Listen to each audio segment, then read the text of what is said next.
بسم اللہ الرحمن الرحیم۔ قسط نمبر 16، دعوتی کام اور اس کا اسلوب۔ الحمدللہ وحدہ والصلاة والسلام علی من لا نبی بعدہ، اما بعد۔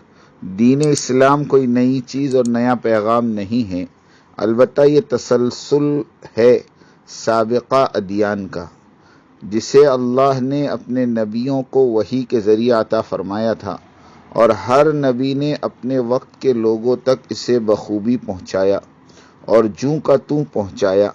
اللہ کا پیغام بندوں تک پہنچنا ایک اہم بات ہے، اس لیے کہ سارا معاملہ وحی پر مبنی ہے۔ اس لیے وحی لانے والے فرشتے کا تعارف ضروری تھا، کیونکہ اس کی ایمانداری اور امانت داری ہی پر وحی کا سچ ہونا اور ہو بہو ہونا منحصر ہے۔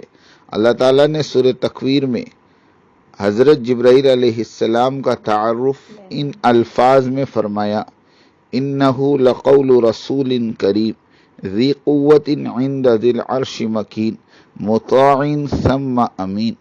پہلے 4 بار قسم کھائی اور جبرائیل کا تعارف ان الفاظ میں کرایا: یقیناً یہ ایک نہایت ہی محترم پیغمبر جبرائیل کا کہا ہوا ہے، جو قوت والا ہے، عرش والے اللہ کے نزدیک بلند مرتبہ رکھتا ہے، جس کی آسمانوں میں اطاعت کی جاتی ہے، امین ہے۔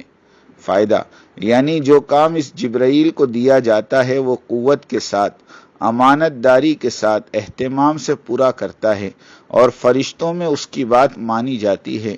وہ فرشتوں کا مرجع اور مطاع ہے، نیز وحی کے پہنچانے میں امین ہے۔ فائدہ: دعوت کے امور میں یہ بات بھی داخل ہے کہ جس بات کی طرف بلا رہے ہوں تو پہلے اس کی تمام خوبیوں اور فوائد کو کھول کھول کر بیان کرے، اس میں کوئی کنجوسی نہ کرے۔ اسی تعارف کے اندر سامنے والے کی ہدایت چھپی رہتی ہے، اور یہ دعوت کا اصل اسلوب ہے۔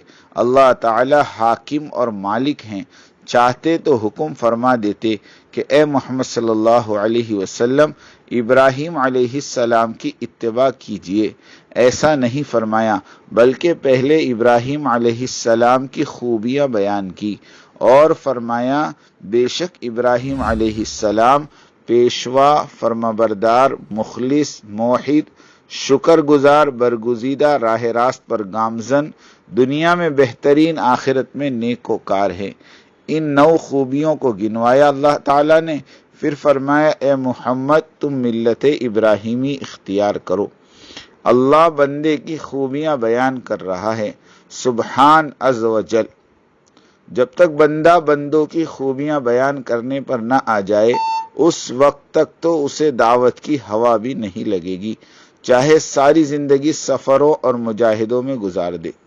فائدہ: جب تک انسانیت کی عظمت دل و دماغ اور زبان پر نہ چھا جائے، اس وقت تک داعی اللہ نہیں بن سکتے۔ انسانوں کی عظمت ہوگی تو راتوں میں ان کی بازیابی کے لیے رونا اور دعائیں کرنا نصیب ہوگا۔ انسانوں کی عظمت دلوں سے نکل گئی تو دنیا مسلخ اور سلاٹر ہاؤس بن گئی۔ ہر جگہ انسانی لاشوں کے چیتھڑے بکھرے پڑے ہیں، کوئی ان پر رونے والا نہیں۔ انسانیت کے رستے ہوئے زخم چھوڑ کر دانشوروں کو چاند ستاروں کا شوق ہے۔